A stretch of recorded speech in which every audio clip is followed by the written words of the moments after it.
Mga minamahal na mambabasa, tuwing sasakay kayo ng bus sa umaga, napag-isipan niyo na ba ang kahit anong bagay tungkol sa taong nasa likod ng manibela?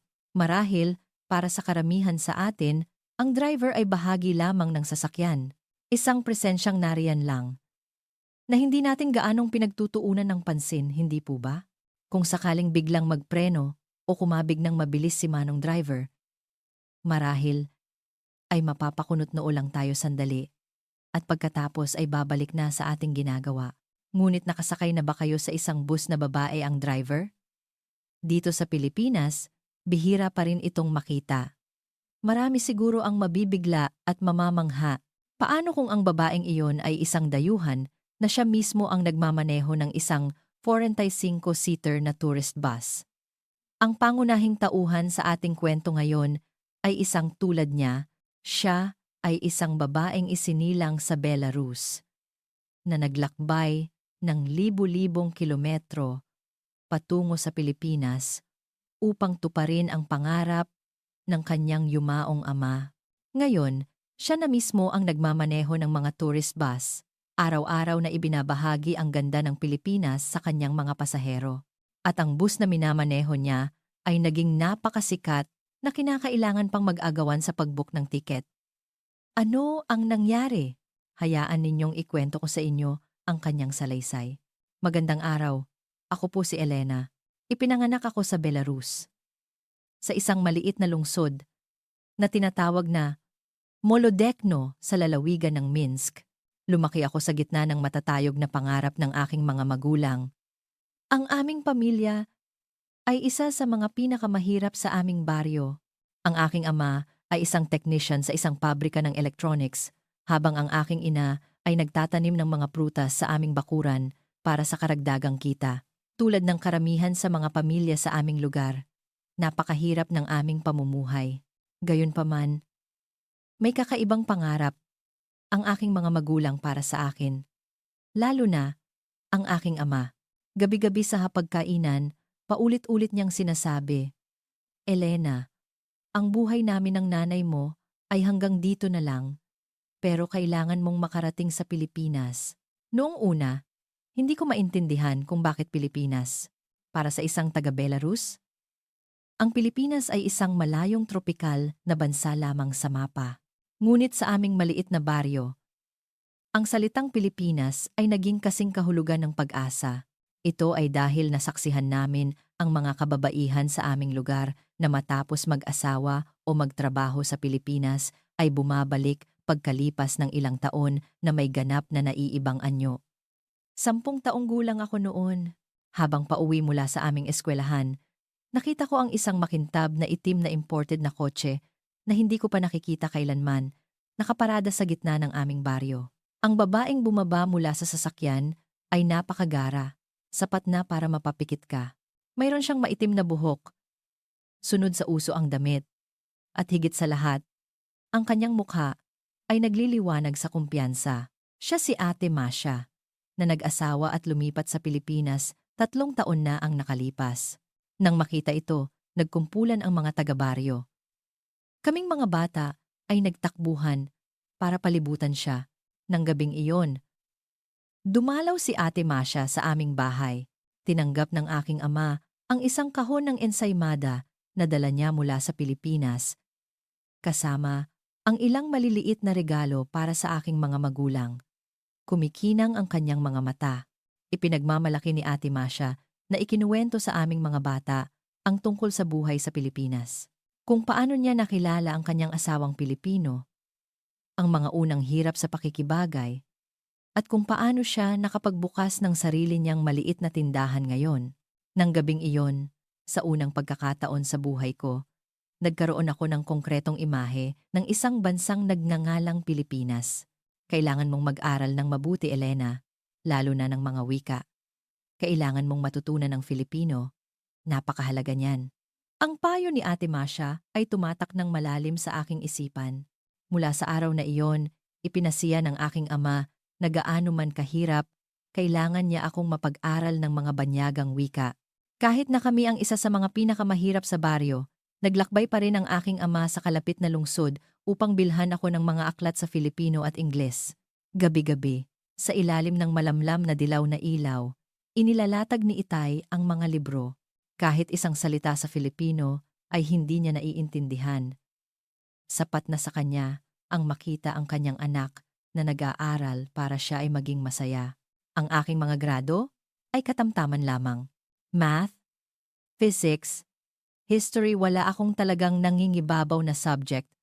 Ngunit sa wika, iba ang usapan. Ingles ang inaaral ko sa paaralan, habang Filipino naman ay sa sariling sikap.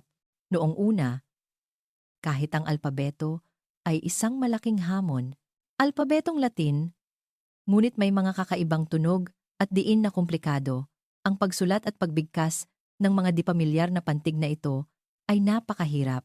Ngunit hindi ako sumuko dahil ang matinding pag-asa ng aking ama ang naging lakas ko. Nang ako ay 16 na taong gulang, si Ate Sofia, ang pangalawang babae sa aming baryo na nakapag-asawa ng Pilipino, ay umuwi para dumalaw. Nagdala siya ng mga kwentong mas kahanga-hanga pa. Ang high-speed internet ng Pilipinas, ang malilinis na lungsod, ang maginhawang transportasyon, at higit sa lahat, ang pariralang lupain ng mga pagkakataon. Ang pariralang ito ay tumatak sa aking puso. Tiningnan ni Ate Sofia ang mga isinulat ko sa Filipino at labis siyang namangha. Ang galing mong magsulat! Sa ganitong antas, hindi ka mahihirapang makibagay sa Pilipinas. Nang marinig ko ang mga salitang iyon, lalo akong nagkaroon ng kumpiyansa sa aking mga kabataan. Sa edad na 16 at 17, lalo pa akong nagsikap mag-aral ng Filipino. Nagsimula akong maghanap ng mga teleserye at pelikulang Pilipino sa YouTube para panoorin. Unti-unti, bumuti ang aking pagbigkas at naging mas natural ang aking kakayahang makinig. Nang ako ay 11 na, pumunta ang aking ama sa lungsod para personal na mangalap ng impormasyon tungkol sa mga trabaho.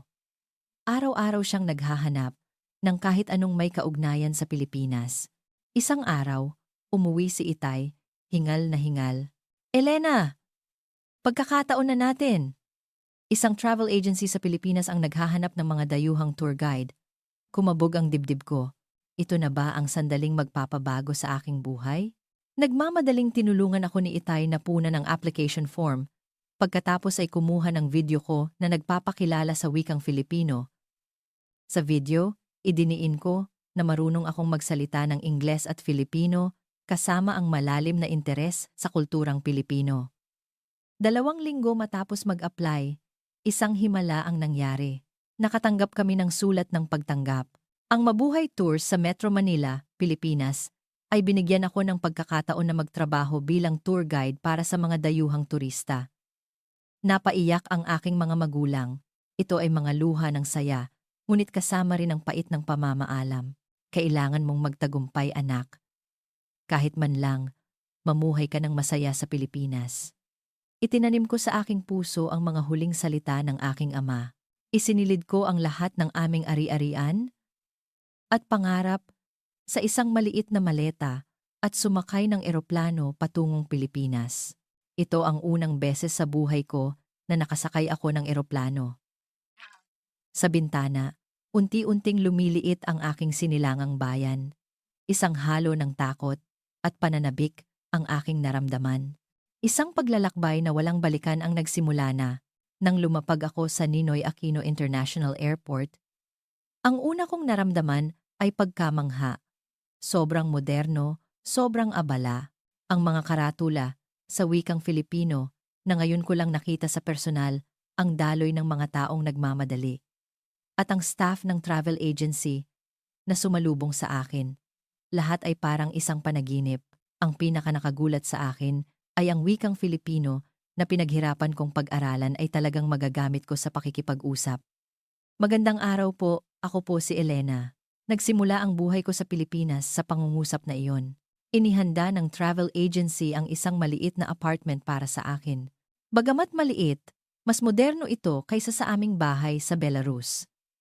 May banyo na may mainit na tubig, gas stove, at air conditioner, mga bagay na normal lang dito. Ang unang linggo ay para sa aking pag-adjust. Sumali ako sa mga basic training sa kumpanya at nag-field trip sa mga sikat na tourist spot sa Maynila. Rizal Park, Manila Cathedral, Intramuros, at Divisoria. Bawat lugar ay may kakaibang ganda at naglalaman ng mahahalagang kasaysayan. Noong una, hindi ako kumpiyansa bilang tour guide. Matigas pa ang aking pananalita at hindi pa sapat ang aking kaalaman sa kultura. Ngunit hindi ako tumigil sa pagbabasa. Gabi-gabi, binabasa ko ang mga libro tungkol sa kasaysayan ng Pilipinas. Sa umaga, nagsasanay ako ng pagbigkas at patuloy na nagtatanong sa mga nakatatandang kasamahan sa kumpanya. Unti-unti, naging handa na akong salubungin ang aking mga unang international guests. Ang una kong tour ay para sa isang pamilyang Amerikano. Halos sumabog ang puso ko. Nanginginig ang boses ko nang batiin ko sila. Ngunit masaya nila akong tinanggap. Tila isang espesyal na bagay para sa kanila na kaya kong magsalita ng salitan sa Ingles at Filipino. Maraming pagkakamali noong unang araw. Nagkamali ako sa pagitan ng kasaysayan ng panahon ng Espanyol at Amerikano. Ngunit matapos kong tapat na humingi ng paumanhin at ipaliwanag ng mas malinaw sa susunod na destinasyon, naging maayos ang lahat. 1 buwan, 2 buwan ang lumipas, at lalo pang humusay ang aking pagiging guide. Pagkaraan ng 7 buwan, isa na ako sa mga pinagkakatiwalaang tour guide ng kumpanya, lalo na sa mga turistang nagsasalita ng Ruso. Naging paborito ako dahil sa pagkakatulad ng aming kultura at wika. At isang di inaasahang pangyayari ang naganap. Isang turistang South Korean ang nag-post ng litrato naming magkasama sa social media na may caption. Ang tour guide mula sa Belarus na napakabait at propesyonal. Matapos kumalat ang post na iyon, biglang dumami ang mga turistang partikular na humihiling na ako ang maging guide nila. Tuwang-tuwa rin ang kumpanya sa sitwasyon.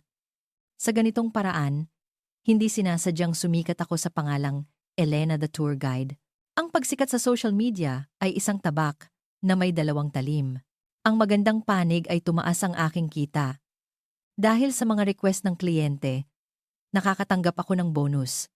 Kaya buwan-buwan, nakakapagpadala ako ng pera sa aking mga magulang. Ang imahe ng aking amang umiiyak sa video call ay sariwa pa rin sa aking alaala. Sa wakas, tapos na ang mga araw ng paghihirap, ngunit mayroon ding mga pagsubok. Ngayon, hindi na lang ako isang ordinaryong tour guide, kundi parang isang social media personality na rin. Kaya laging may pressure na maging perpekto. Bawat umaga, kailangan kong mag-ayos ng mabuti ng aking makeup at damit. Naging mahigpit din ang pagpapanatili ng aking pangangatawan. May ilang turista na mas interesado pa sa akin kaysa sa tour mismo. Walang tigil ang mga hiling na magpakuha ng litrato. At may mga pagkakataong hinihingi pa ang aking personal na contact information, partikular na mahirap ang mga grupo mula sa mainland China. Marahil dahil sa pagkakaiba ng kultura, minsan ay may mga hindi angkop na pag-uugali sila, tulad ng pagkakalat, hindi paglilinis ng banyo, at minsan ay pag-ihi sa mga pampublikong lugar. Ang pag-asikaso sa mga problemang ito ay bahagi rin ng trabaho ko bilang tour guide. May mga araw na buong araw akong nahaharap sa ganitong sitwasyon. Pag-uwi sa bahay, mag-isa na lang akong umiiyak. Gayunpaman, mahal ko pa rin ang buhay sa Pilipinas. Ang makakilala ng mga bagong tao araw-araw, ang maipakilala ang isang magandang Pilipinas, ay isang trabahong nagpapasaya sa akin. Nakabuo rin ako ng malapit na relasyon sa aking mga kasamahan sa kumpanya na parang pamilya, at nagkaroon ng mga kaibigang Pilipino. Tuwing weekend, madalas kaming pumunta sa Baywalk para uminom ng San Miguel beer, kumain ng pork BBQ, at magkaraoke para magtanggal ng stress. Sa pagsapit ng ika-4 na taon, gusto ko ng mas malalim na kumonekta sa Pilipinas. Ang aking Filipino ay halos katulad na ng isang katutubo. Ang aking kaalaman sa kultura at kasaysayan ng Pilipinas ay lalo pang lumalalim. At higit sa lahat, ang bansang ito ay nagbigay sa akin ng pakiramdam na ito na ang aking tunay na tahanan. Kaya, nagpasya akong mag-apply para sa citizenship. Ang proseso ng naturalisasyon ay nangangailangan ng maraming paghahanda. Kailangan kong manirahan ng legal sa Pilipinas sa loob ng 5 taon, patunayan ang matatag na kakayahang pinansyal at pumasa sa pagsusulit sa wikang Filipino at kasaysayan ng Pilipinas. Mabuti na lang, sa aking pagiging tour guide, marami na akong natutunan tungkol sa kasaysayan kaya hindi ako gaanong na-pressure. Gabi-gabi, nagbabasa ako ng libro para maghanda sa pagsusulit at maingat na inaayos ang aking mga dokumento sa buwis. Sa pagtatapos ng ika-4 na taon, sinimulan kong ihanda ang aking mga papeles para sa naturalisasyon. Sinusuri ang bawat kondisyon. Kasaysayan ng paninirahan na higit sa 5 taon. Patunay ng kakayahang pinansyal, mga tax record lahat ay inihanda ng maingat. Naglaan ako ng maraming oras sa pagre-review para sa pagsusulit sa Filipino at kasaysayan. Bagamat mayroon na akong pundasyon para mag-aral ng sistematiko, pagkatapos ng trabaho ay abala ako sa mga libro ng kasaysayan ng Pilipinas hanggang hating gabi. Mula sa panahon ng pre-kolonyal, mga dinastiya ng Espanyol at Amerikano, hanggang sa modernong kasaysayan.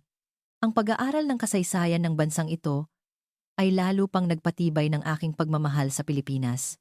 Habang naghahanda, mas madalas akong tumawag sa aking mga magulang. Ang aking mga magulang sa Belarus ay lubos na sumusuporta sa aking desisyon. Bagamat nagrereklamo ang aking ina na malayo ako at namimiss niya ako, sinabi niyang, "Basta't masaya ka, sapat na iyon." Itay, malapit na po akong mag-apply para maging citizen. Kung maaprubahan, opisyal na po akong magiging Pilipino. Narinig ko ang hikbi ng aking ama sa kabilang linya.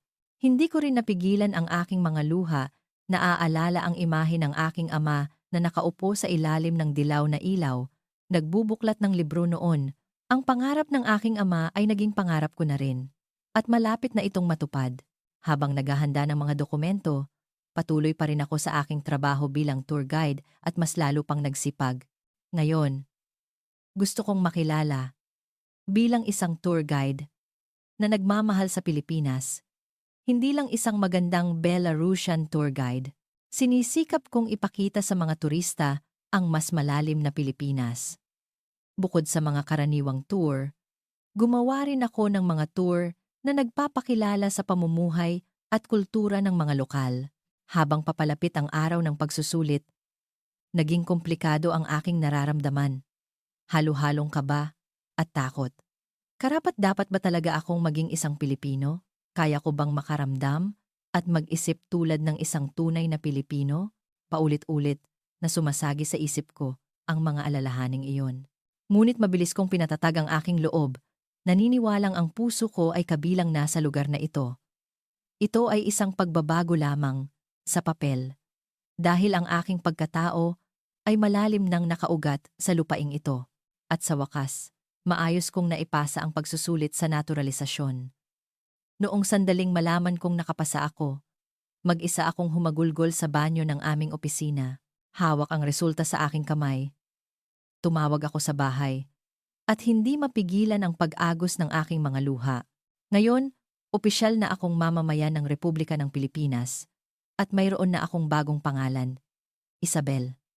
Nang ibalita ko ito, umiyak ang aking ama at sinabing, "Nagawa mo.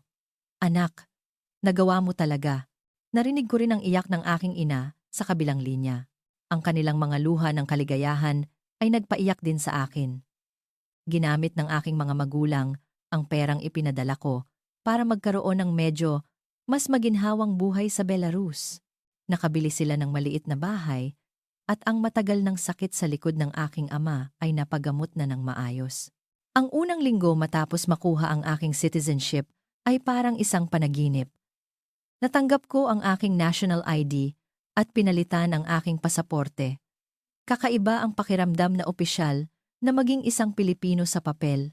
Binati ako ng lahat sa kumpanya at naghanda pa ng isang salusalo na may sinigang ang aking mga kasamahan para magdiwang.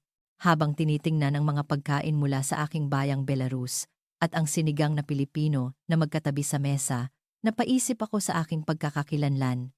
Ngayon, ako ay isang taong pinagsama ang kultura ng dalawang bansa. Ngunit ng gabing iyon, Sa taxi pa uwi mula sa party, isang kakaibang ideya ang pumasok sa aking isip. Sinunod ko ang landas na iginuhit ng aking ama para makarating dito. Ngayon na ang panahon para gawin ko ang gusto ko talaga. Hanggang ngayon, tumakbo ako ng buong bilis para tuparin ang pangarap ng aking ama at ang inaasahan ng aking mga magulang. Ngayon na ang oras para hanapin ang sarili kong pangarap. Kinabukasan, maaga akong gumising at nag-isip sa harap ng salamin. Sa loob ng 7 taon bilang isang tour guide, ang aking mga mata ay palaging hindi sinasadyang nakatuon sa isang lugar. Ang upuan ng driver ng tourist bus. Ang imahe ng driver na bihasang nagmamaneho ng dambuhalang sasakyan, responsable sa 12-dosenang pasahero, ay napakagaling tingnan. Lalo na si Mang Berto, isang driver na may 88 taong karanasan. Kahit sa makikitid na eskinita ng Maynila, magaan pa rin siyang magmaneho. Minsan, nagkamali ako ng turo ng direksyon, ngumiti lang siya at sinabing, "Okay lang iyan. Isabel, may daan naman pabalik dito. Huwag kang mag-alala." Ang imahe niya na mahusay na humawak sa sitwasyon ay malinaw pa rin sa aking isipan. Nagdesisyon na ako. Kukuha ako ng lisensya para magmaneho ng bus.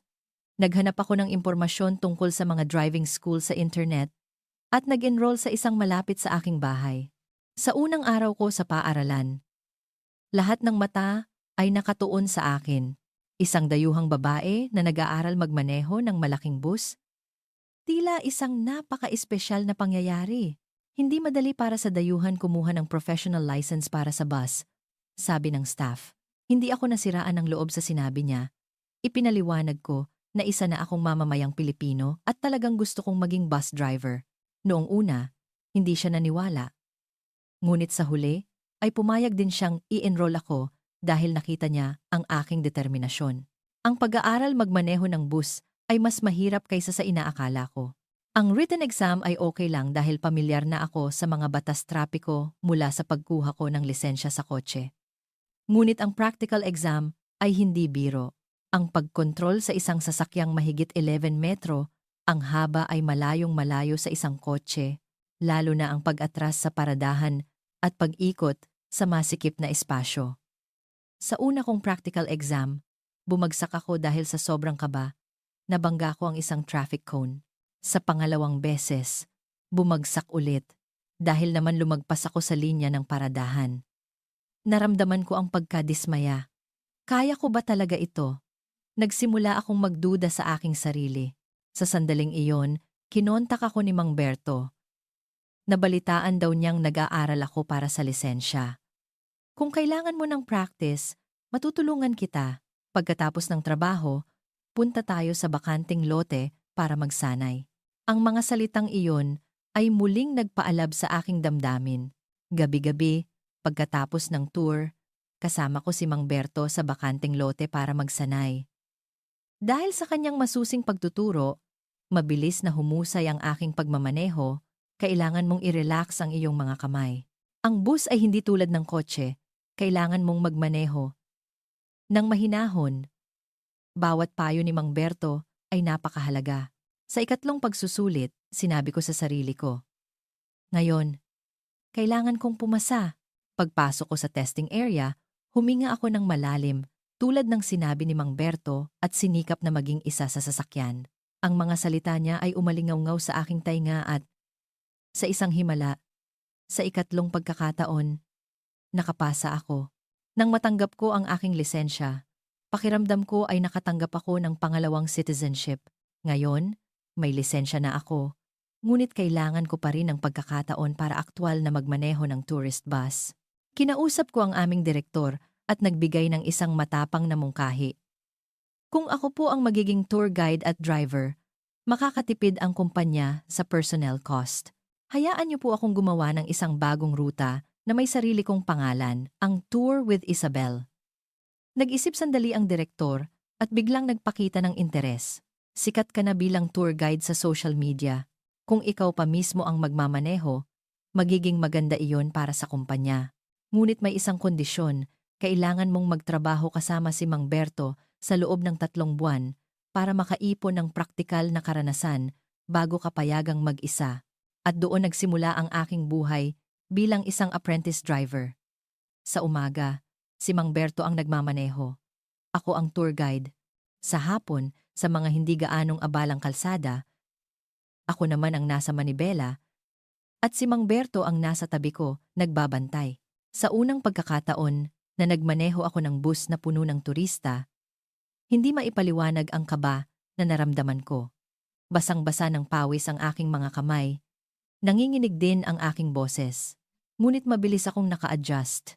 Ang pagiging multitasker, pagiging guide at driver ng sabay, ay unti-unting naging natural sa akin. Lumipas ang 3 buwan at sa wakas, dumating ang araw ng una kong solo tour. Ang ruta sa araw na iyon ay ako mismo ang bumuo. Mga nakatagong hiyas ng katimugan. Mula Maynila, patungo sa mga tahimik na simbahan at lokal na pamilihan sa Laguna.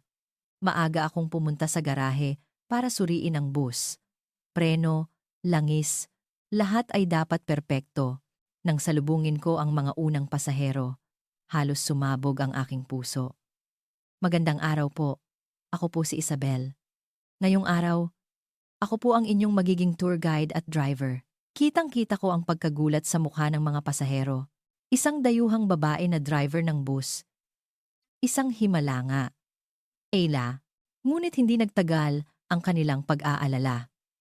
Lahat sila ay nasiyahan sa aking mahusay na pagmamaneho at sa aking matatas na paggabay sa wikang Filipino. Nang matapos ng matagumpay ang unang tour, hindi maipaliwanag ang aking pagmamalaki. Ngayon, pakiramdam ko ay hindi na lang ako kinikilala bilang isang magandang dayuhang tour guide, kundi bilang isang tunay na propesyonal. Ang Tour with Isabel ay mabilis na sumikat sa social media. Ang kakaibang konsepto ng isang tour guide na nagmamaneho mismo ay naging isang mainit na paksa. Ang aking schedule ay laging puno agad. Naging mas matatag ang aking posisyon sa kumpanya. Tumaas din ang aking sahod na nagbigay daan sa akin na magpadala ng mas maraming pera sa aking mga magulang. Ngunit hindi laging maganda ang lahat. Ang pagganap sa dalawang tungkulin, driver at tour guide, ay nakakapagod sa pisikal. Sa pagtatapos ng araw, pagod na pagod ang aking katawan. At mayroon pa ring ilang turista na mas interesado sa akin kaysa sa tour. Lalo na ang mga grupo mula sa mainland China na madalas magpakuha ng litrato o humingi ng personal na contact information.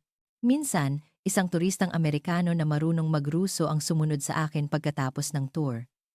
Kahit magalang ko siyang tinanggihan, naghintay pa rin siya sa harap ng aking hotel. Kinailangan ko pang humingi ng tulong sa security staff ng kumpanya.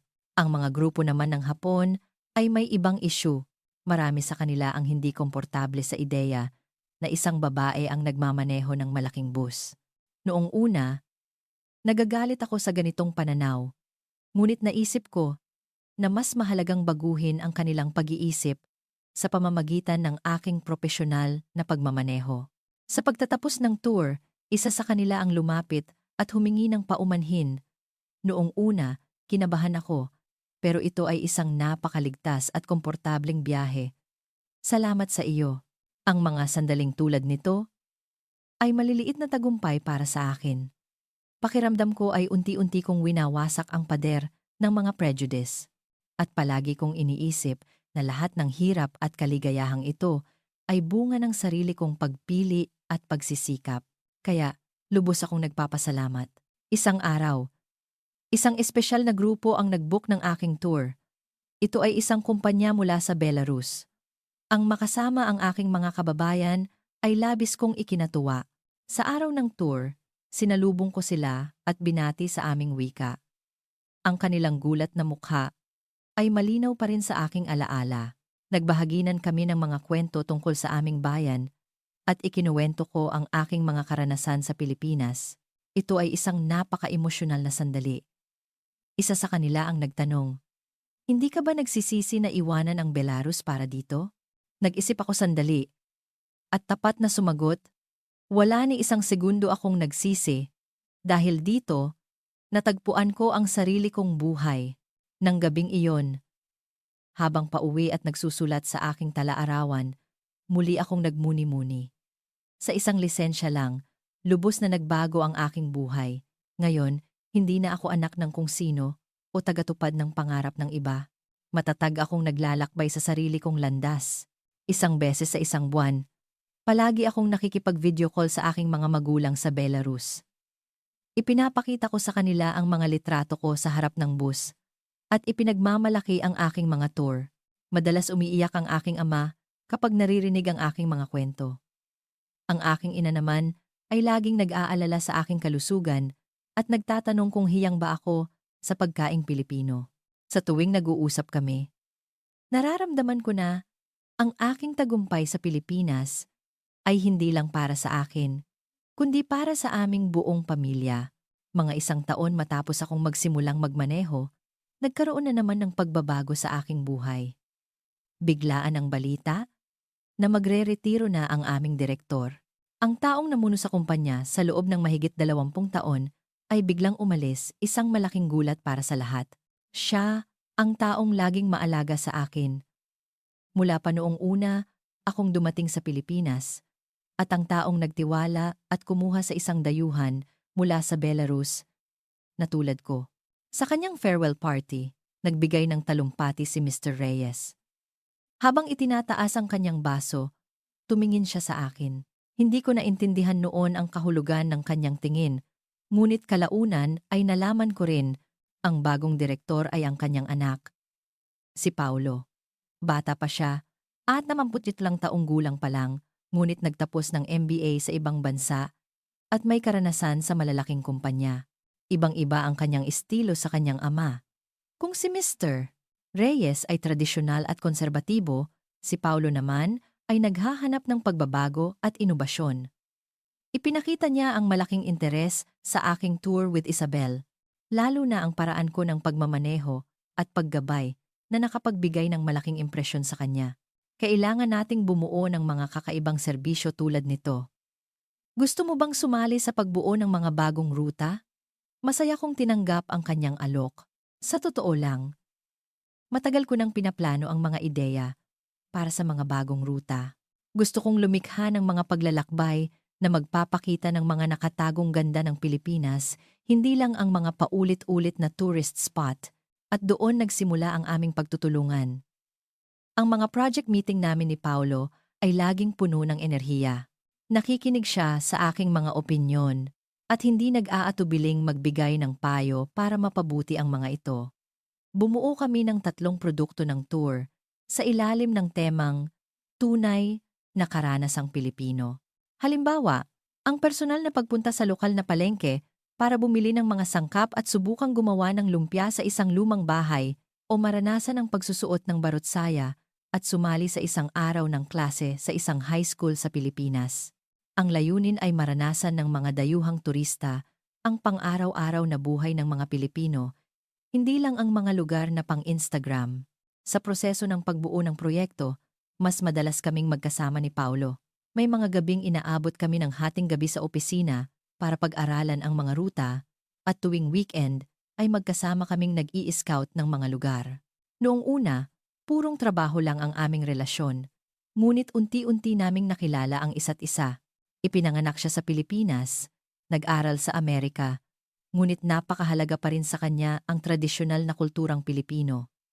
At nakakagulat, marunong siyang magruso ng kaunti. Ikinuwento niyang naging exchange student siya sa St. Petersburg sa loob ng 8 buwan noong kolehiyo. Isang araw, matapos ang isang scouting trip, sabay kaming naghapunan. Habang umiinom ng beer, naging mas malalim ang aming pag-uusap.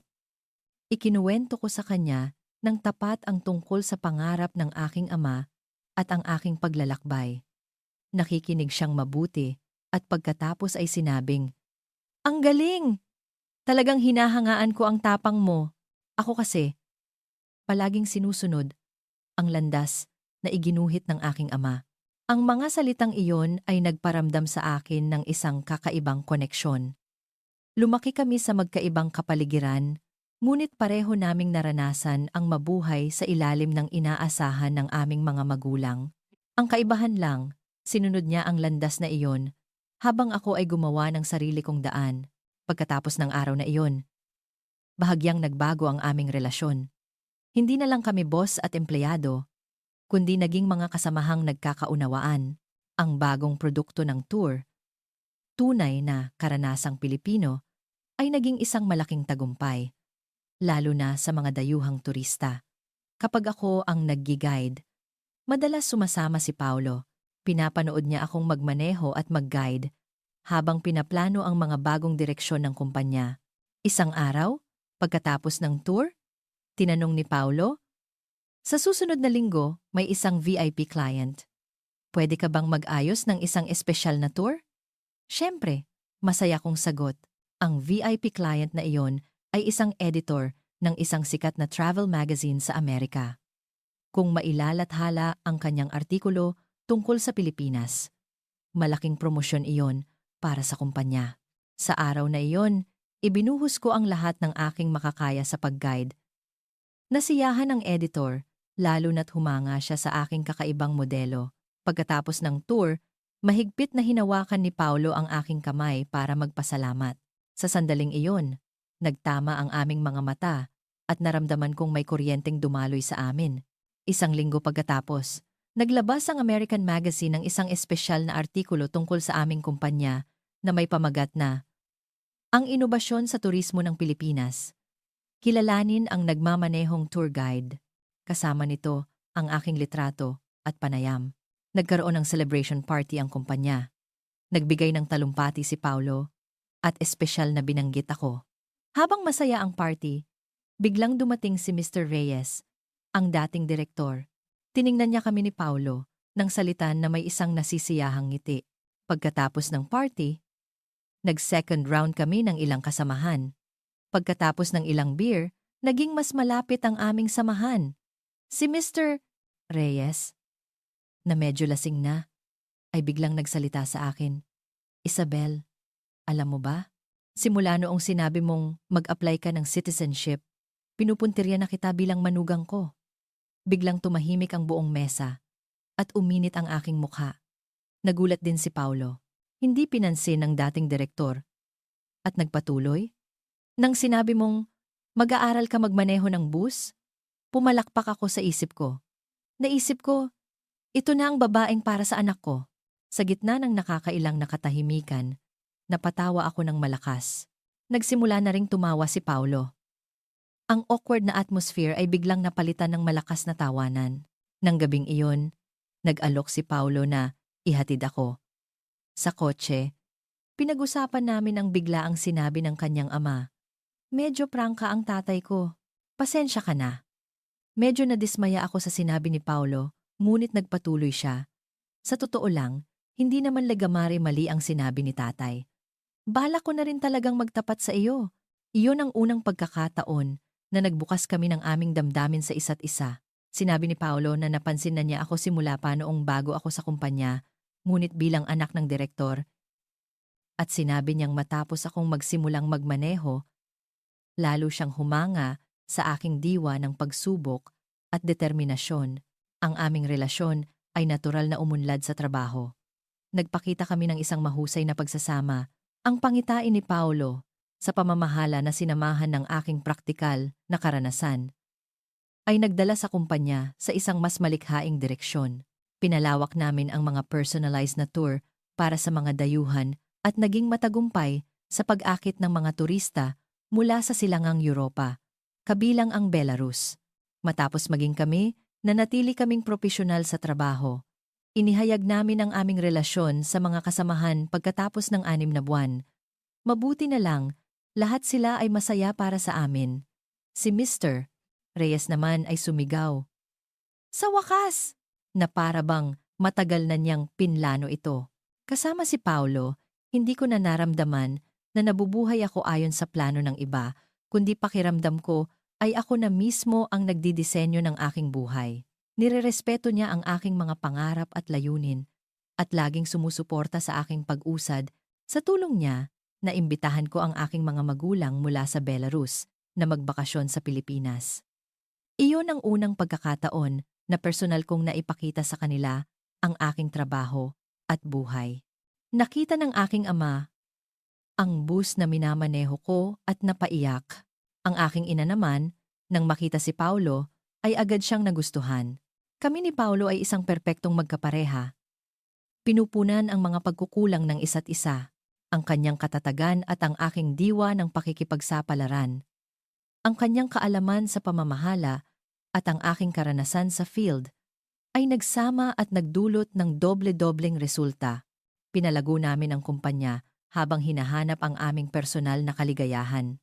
Isang araw, habang naglalakad kami sa tabi ng Manila Bay, tinanong ni Paulo, "Ano ang plano mo para sa hinaharap?" Nag-isip ako sandali at sumagot, "Ayoko nang mabuhay ayon sa plano ng kahit sino. Gusto kong ako mismo ang magdisenyo ng aking buhay.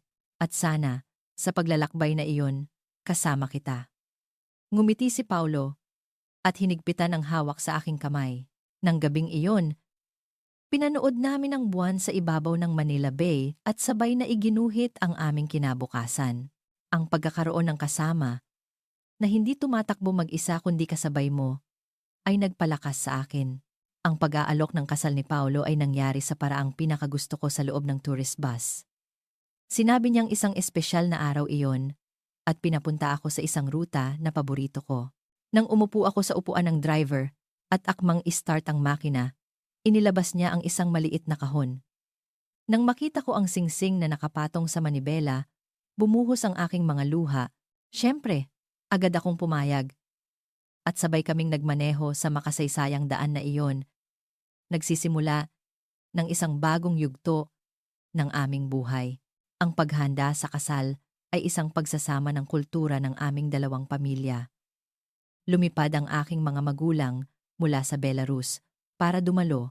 Nang sunduin ko sila sa airport, niyakap ako ng mahigpit ng aking ama nang walang imik. Ang aking ina, nang makita si Paulo, ay naluha, na para bang tinanggap na siya bilang anak sa kanyang puso.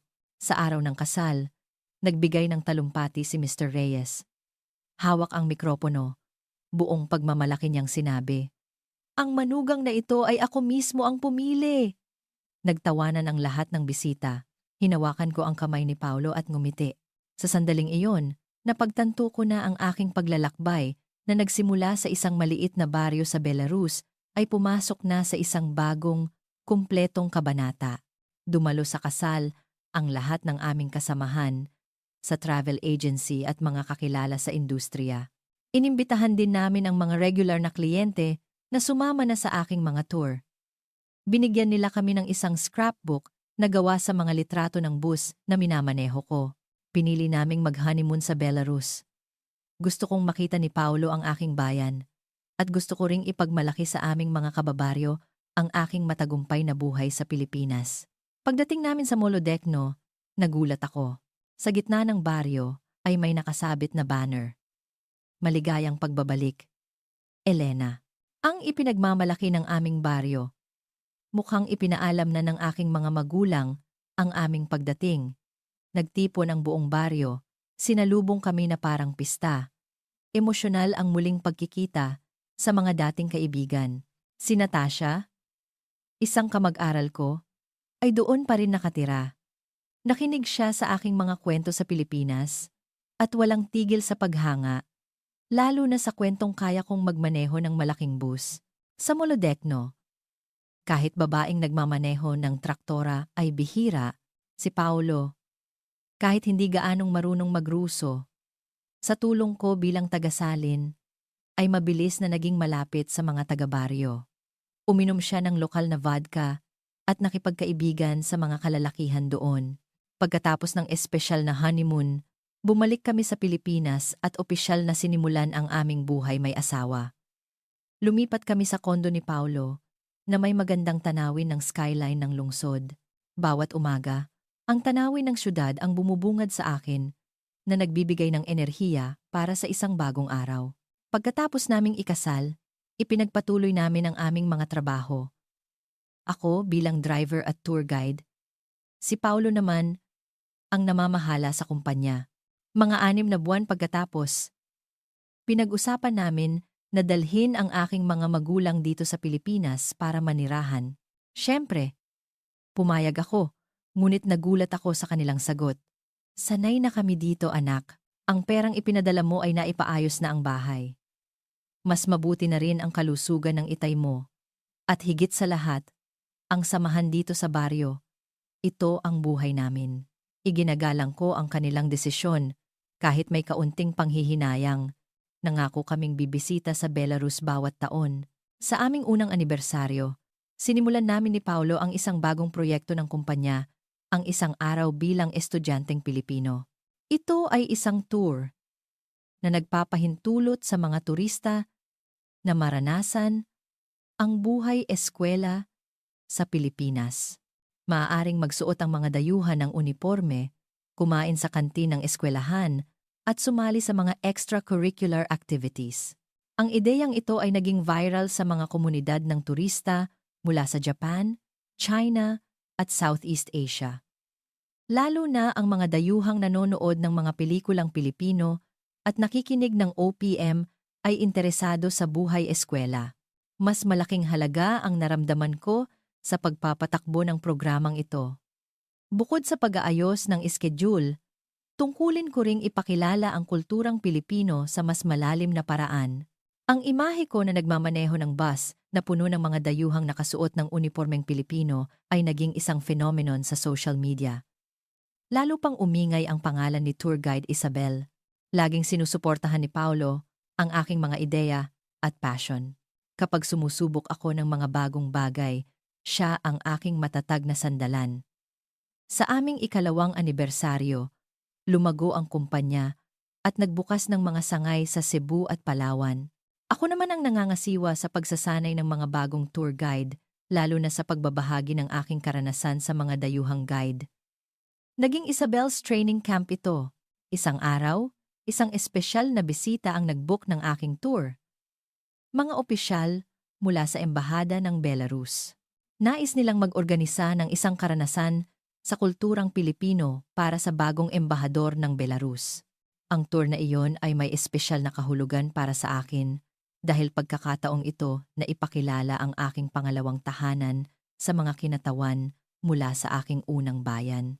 Pagkatapos ng tour, nagpadala ng pasasalamat ang embahador at inalok akong sumali sa mga cultural exchange activities sa pagitan ng Belarus at Pilipinas. Sa ganitong paraan, naging isang maliit na tulay ako na nag-uugnay sa dalawang bansa. 3 taon kaming nagsama at mas naging matatag na team kami ni Paulo. Ang kumpanya ay patuloy na umuunlad at ang aming relasyon ay lalo pang lumalalim sa proseso ng paggalang at pag-unawa sa aming mga pagkakaiba sa kultura. Tuwing weekend, naglalakbay kami sa buong Pilipinas para bumuo ng mga bagong tour. Minsan, sabay kaming nagluluto ng mga pagkaing Belarusian para ibahagi ang lasa ng aking bayan. Ngayon, tuwing umaga, umuupo pa rin ako sa upuan ng driver ng tourist bus at sinisimulan ang makina. Ngayon, aalis na naman si Elena. Naging isang ritual na ito para simulan ang aking araw. Ang pagmamaneho habang pinagmamasdan ang tanawin ng Maynila sa umaga ay ang pinakamasayang sandali. Ang pagsalubong sa mga turista at pagpapakilala sa ganda ng Pilipinas ay patuloy na nagbibigay sa akin ng malaking kagalakan. Minsan, may mga mahihirap na araw, ngunit sa mga panahong iyon, ngayon, ganap na akong isang Pilipino, sa batas at sa puso, ngunit kasabay nito, pinapanatili ko pa rin ang mga halaga ng aking pinagmulang Belarusian. Ang paghanap ng balanse sa pagitan ng dalawang kultura ay minsan mahirap, ngunit iyon ang bumubuo sa kung sino ako. Lahat ng ito ang pagiging driver ng tourist bus, ang pagiging tour guide na may Filipino citizenship, at ang kasal ko kay Paulo ay resulta ng aking sariling pagpili at pagsisikap. Ngayon, nabubuhay ako ng isang buhay na pinakatotoo sa aking sarili. Kahapon, isang magandang balita ang dumating mula sa Belarus. Ang aking ama mismo ang naghanda ng isang maliit na silid-aralan sa community center at nagtuturo ng Filipino sa mga kabataang gustong pumunta sa Pilipinas para maghanap ng pagkakataon tulad ko. Nang marinig ko ito, labis akong naantig.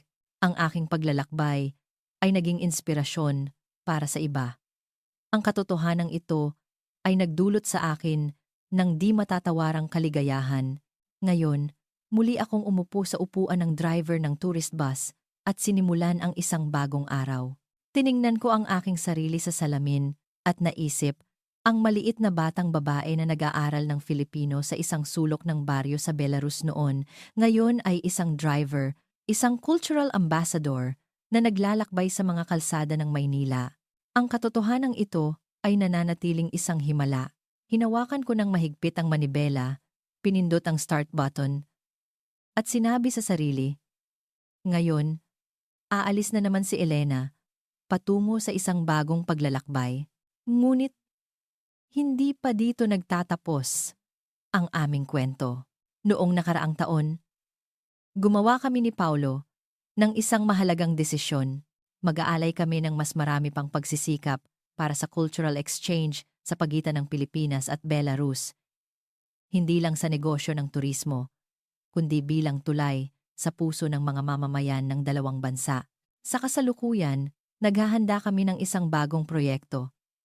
Isang cultural exchange program na nag-iimbita sa mga kabataang Belarusian na pumunta sa Pilipinas. Si Paulo ang namamahala sa administratibong suporta, habang ako ang responsable sa cultural at field guidance.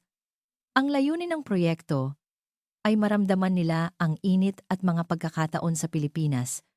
Tulad ng naranasan ko, ang mga unang kalahok ay isang grupo ng 10 estudyante sa kolehiyo mula sa Belarus. Nang dumating sila sa Pilipinas, naalala ko ang aking sarili noong unang tumapak sa NAIA. Ang halo-halong takot at pag-asa, ang pagsama sa kanila, ay nagparamdam sa akin na muli kong pinagdadaanan ang aking sariling karanasan sa pag-adjust. Dinala ko sila sa night market para tikman ang street food, bumisita sa mga museo, at sumali sa isang klase ng paggawa ng lumpia. Ngunit ang pinakamakabuluhan ay ang ipasakay sila sa bus na ako mismo ang nagmamaneho para libutin ang Maynila. Ito ang daan na tumulong sa akin na tuparin ang aking pangarap. Nang ipaliwanag ko ito sa kanila, naramdaman ko muli ang tagumpay na iyon. Sa pagtatapos ng programa, 3 sa kanila ang nag-apply para mag-aral sa Pilipinas. Habang tinitingnan ko ang kanilang mga nagniningning na mata, naalala ko ang aking sarili noon. Tiningnan ako ni Paulo na may isang nasisiyahang ngiti. Naging pag-asa ka na ng iba, mahal. Ang mga salitang iyon ay nagpasaya sa akin ng higit pa sa anumang papuri. Ngayon, ang aming kumpanya ay hindi na lang isang negosyo sa turismo, kundi isang sentro ng cultural exchange. Bawat buwan, mga kabataan mula sa iba't ibang bansa ang dumarating para maranasan ang Pilipinas sa pamamagitan ng aming programa. Ako mismo ang nagmamaneho, ako mismo ang nagiging guide, at ipinapasa ko sa kanila ang alindog ng Pilipinas, hindi lang pagpapakilala sa mga tourist spot, kundi pagbabahagi ng mga pangarap at pag-asa na maaaring matupad sa lupaing ito. Ngayong taon, ang ika-10 taon ko sa Pilipinas. 10 taon na ang nakalipas. Isa lang akong babae na may maliit na maleta. Ngayon, isa na akong profesional na driver na nagmamaneho ng malaking bus. Ang pagbabagong ito, minsan, ay hindi ko rin mapaniwalaan. Noong nakaraang buwan, inimbitahan ako ng Department of Tourism na sumali sa isang bagong proyektong pangpromosyon. Inalok akong maging bida sa isang serye ng pelikula, Pakpak ng Pangarap sa Pilipinas. Ang aking kwento ay gagawing isang maikling pelikula para ipakilala sa buong mundo na ang Pilipinas ay isang lupain ng mga pagkakataon. Lubos na sinuportahan ni Paulo ang aking desisyon. Sa araw ng shooting, sinundan ako ng film crew buong araw. Mula sa pag-check ng bus sa umaga, pagsalubong sa mga turista, pagmamaneho sa mga kalsada ng Maynila, at pagpapakilala sa kultura. Ang pinaka-memorable na eksena ay ang panayam sa tabi ng Manila Bay. Ano ang kahulugan ng Pilipinas para sa iyo? Ang tanong ng direktor ay nagpaisip sa akin. Nang matagal, ang Pilipinas, ang lugar kung saan ko natagpuan ang aking tunay na sarili.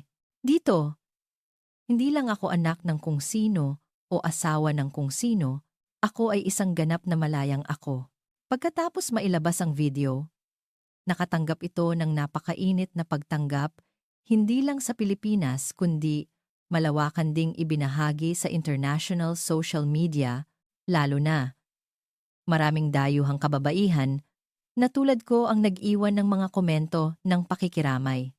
Isa sa mga pinaka-memorable na komento ay mula sa isang babaeng taga-Thailand. Sa panonood ng kwento ni Ate Isabel, lalo akong nagkaroon ng motibasyon. Susubukan ko ring magsimula ng bagong buhay sa Pilipinas. Nang mabasa ko ang mensaheng iyon, tumulo ang aking mga luha. Ang aking kwento ay naging pag-asa ng iba. Matapos ang tagumpay ng video, sunod-sunod ang mga imbitasyon para sa panayam mula sa mga TV station at magazine. Ngunit maingat akong pumipili. Ayokong mawala ang aking sarili dahil sa media. Ako si Elena, Isabel, ang driver at tour guide. Hindi si Elena, ang celebrity. Naiintindihan ni Paulo ang aking iniisip at tinutulungan akong salain ang mga hindi kinakailangang imbitasyon. Kamakailan, nakatanggap kami ng isang espesyal na alok. Nais ng National Television ng Belarus na gumawa ng isang dokumentaryo tungkol sa akin na may temang mula Minsk hanggang Maynila. Ang paglalakbay ng pangarap ng isang babae. Pagkatapos mag-isip, nagpa siya akong tanggapin ito. Gusto kong malaman ng mga taga-Belarus ang ganda ng Pilipinas at gusto kong magbigay ng pag-asa sa mga kabataan sa aking bayan. Ang dokumentaryo ay nakatakdang ipalabas sa susunod na taon sa Belarus. At nabalitaan kong marami ng kabataan ang interesado kami ni Paulo para gawing mas formal ang aming cultural exchange activities ay nagtatag ng isang maliit na non-profit organization na pinangalanang Philippine-Belarus Friendship Bridge. Ang layunin ay suportahan ang pag-aaral ng mga kabataang Belarusian sa Pilipinas at tulungan ang mga Pilipino na makilala ang kultura ng silangang Europa. Pumipili kami ng 10 estudyanteng Belarusian bawat taon para bigyan ng pagkakataong makapunta sa Pilipinas. Hindi lang isang maikling paglalakbay, kundi isang pagkakataon para sa mas matagal na paninirahan at malalim na karanasan sa kulturang Pilipino. Ang unang batch ng mga estudyante ay kasalukuyang nag-aaral sa mga kilalang universidad tulad ng UP at De La Salle. Minsan, bumibisita sila sa akin, ibinabahagi ang kanilang mga kwento ng pag-adjust. Habang tinitingnan sila, naaalala ko ang aking sarili noon. Kamakailan, lumawak na rin ang aming mga operasyon sa ibang bansa. Mga kabataan mula sa Ukraine, Lithuania, Latvia, at iba pang bansa sa silangang Europa ay dumarating na rin para maranasan ang Pilipinas sa pamamagitan ng aming programa. Sa tuwing nakikita ko ang kanilang mga nagniningning na mata, nararamdaman ko ang kahulugan ng aking ginagawa. Hindi lang ako isang driver ng bus. Ako ay isang tulay sa pagitan ng pangarap at katotohanan. Nakatanggap ako ng isang espesyal na sulat mula sa aking bayan. Ang nagpadala ay isang 18 taong gulang na babae na nagngangalang Ana. Sinabi niyang nag-aaral siya ng Filipino sa language school na binuksan ng aking ama at nangangarap na makapunta sa Pilipinas. Nakakaantig ang nilalaman ng sulat. Ate Elena, gusto ko ring maging tulad mo. Maaari mo po bang sabihin kung ano ang kailangan kong ihanda? Agad akong sumulat ng tugon. Ibinahagi ang aking karanasan at nagbigay ng mga konkretong payo. At nangako ako sa kanya na kapag nakarating siya sa Pilipinas, kailangan niya akong kontakin. Habang tinitingnan ang sulat na iyon, naalala ko ang aking 25 taong gulang na sarili. Noong panahong iyon, nangangarap din ako ng isang malayong mundo at handang harapin ang mga hamon. Ngayon, maaari na akong maging gabay para sa iba. Ito ay nagbigay sa akin ng malaking karangalan, sabi ni Paulo. Ang aming kwento ay patuloy na isinusulat. Ito ay hindi isang katapusan, kundi isang bagong simula. Ana, tumango ako, lubos na sumasang-ayon. Ngayon ang 10th anibersaryo ng aking pagdating sa Pilipinas. Kaninang umaga, umupo ako sa upuan ng driver tulad ng dati, ngunit may kaunting espesyal na pakiramdam. Ang mga pasaherong sasalubungin ko ngayon ay napaka-espesyal, Bahagi ng aking 11th anniversary program, nakipagtulungan ang Department of Tourism sa aming kumpanya. Nag-imbita ng mga mamamahayag mula sa 10 bansa para maranasan ang Pilipinas. Ang maipakilala ang aking pangalawang tahanan kasama ang aking mga kababayan, sa isip pa lang ay nakakapanabik na. Isabel, handa ka na ba? Lumapit si Paulo at marahang tinapik ang aking balikat. 5 taon na kaming kasal ngunit pinapakaba pa rin niya ako tulad ng dati. Siyempre, ngayon, ipapakita ko sa kanila ang pinakamagandang Pilipinas. Kumpiyansa kong sagot at instart ang makina. Nang umugong ang makina, bumalik ang pamilyar na pakiramdam. Ang unang destinasyon ay ang Masungi Georeserve para makapture ng mga international journalists ang magagandang tanawin ng kalikasan ng Pilipinas. Umandar ang bus sa mga palikulikong kalsada. Habang nagmamaneho, nagpapaliwanag ako sa 3 wika: Ingles, Filipino, at Ruso. Ang Masungi Georeserve na nakikita ninyo ay isang world-class conservation area. Tumingin ako sa salamin at nakita kong taimtim na nakikinig ang mga mamamahayag. Pagdating sa view deck, lahat sila ay namangha sa ganda ng tanawin. Isang mamamahayag mula sa Belarus ang lumapit sa akin at sinabing, "Elena, napakagaling mo. Hindi ka lang isang tour guide. Isa kang embahador ng Pilipinas." Nang marinig ko ang mga salitang iyon, uminit ang aking puso. Ang programa sa hapon ay isang espesyal na highlight na ako mismo ang naghanda. Dinala ko sila sa isang lokal na palengke na madalas kong puntahan para maranasan ang pang-araw-araw na buhay ng mga tao. Sa palengke, nakipag-usap ako sa Filipino sa mga tindera, bumili ng mga sariwang prutas at tumikim ng mga street food.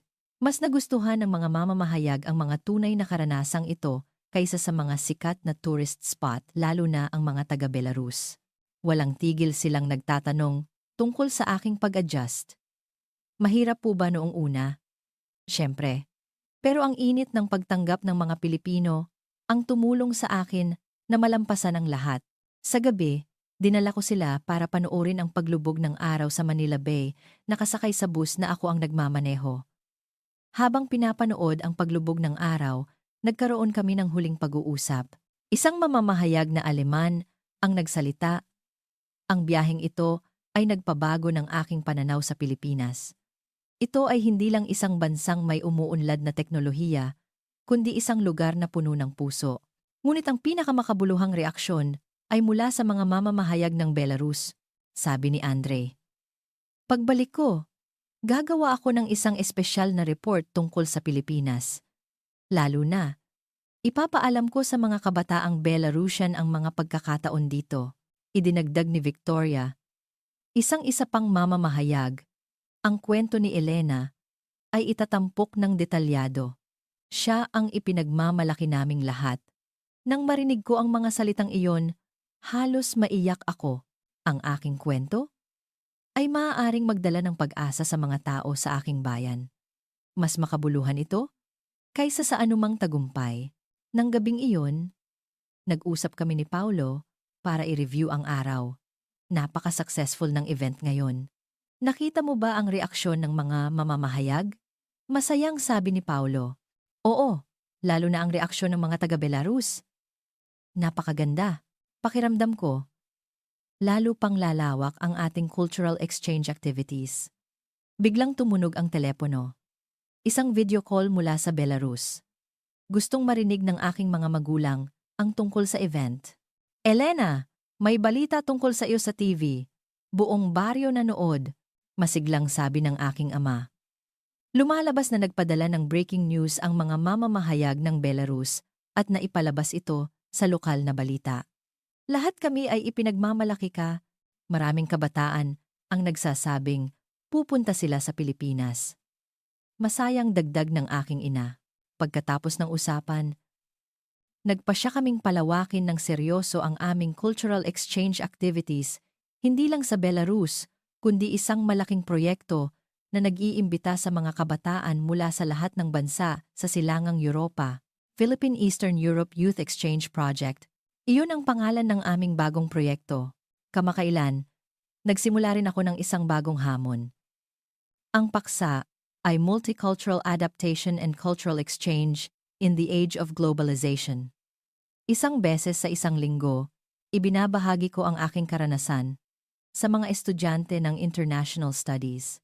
Noong nakaraang buwan, nakatanggap ako ng isang espesyal na imbitasyon na magsalita sa isang International Cultural Exchange Forum na inorganisa ng UNESCO. Ang tema ay The Power of Personal Stories in Changing the World. Kahit kinakabahan, nagpasya akong tanggapin ito. Sa araw ng talumpati, nagtipon ang mga eksperto at kinatawan ng kabataan mula sa buong mundo. Nang tumayo ako sa entablado, naalala ko ang sandaling nakatayo ako sa NAIA 11 taon na ang nakalipas. Magandang araw po, ako po si Isabel, isang Pilipinong nagmula sa Belarus. Ang pagpapakilalang ito ay nagpatahimik sa buong auditorium at sinimulan kong ikwento ang aking salaysay. Pagkatapos ng 20 minutong talumpati, walang tigil ang palakpakan. Isang kabataang Aprikano ang nagtanong, "Sa mga pinakamahihirap na sandali, ano po ang nakatulong sa inyo na malampasan ito?" Tapat kong sinagot, "Sa mga pinakamahihirap na sandali, lagi kong inaalala kung bakit ko sinimulan ang paglalakbay na ito at ang suporta ng mga taong nakapaligid sa akin ang tumulong sa aking manatiling matatag. Higit sa lahat, huwag kailanman mawalan ng tiwala sa sarili. Ngayon, tuwing umaga, umuupo pa rin ako sa upuan ng driver at sinisimulan ang isang bagong araw. Ngunit ang espasyong ito ay hindi na lang isang lugar ng trabaho. Ito ang entablado kung saan ko tinutupad ang aking mga pangarap. Ang tulay na nag-uugnay sa mga kultura, ang lugar na nagbibigay ng pag-asa sa iba. Kahapon, ipinakita sa akin ni Paulo ang isang balita. Ito ay isang ulat tungkol sa pagdami ng mga kabataan mula sa aking bayan na dumarating sa Pilipinas. Noong nakaraang taon, 15 kabataan mula sa Molodechno ang dumating sa Pilipinas. Lahat sila ay nagsabing ang kwento ni Elena ang nagbigay inspirasyon sa kanila. Sa sandaling iyon, muli na namang tumulo ang aking mga luha. Ang aklat sa Filipino na binuklat ng aking ama sa ilalim ng dilaw na ilaw, mahigit isang dekada na. Ang nakalipas ay nagbibigay liwanag na ngayon sa kinabukasan ng maraming tao. Ngayon, muli kong hinawakan ng mahigpit ang manibela at pinindot ang start button. Ngayon, aalis na naman si Elena. Ngunit ngayon, iba na ang kahulugan ng mga salitang ito. Hindi na lang ito ang simula ng aking sariling araw, kundi para simulan ang pangarap ng iba, para ikonekta ang mundo, at para maghatid ng pag-asa. Muling umugong ang makina ng bus. Ngumiti ako at inapakan ng gas. Ngayon, may mga bagong kwento na naman ang naghihintay sa akin. Ngayon, may mga bagong taong nais bumuo ng kanilang pangarap ang naghihintay sa akin. Ang aking paglalakbay ay nagpapatuloy. Hindi ito isang katapusan, dahil bawat araw ay isang sariwang simula.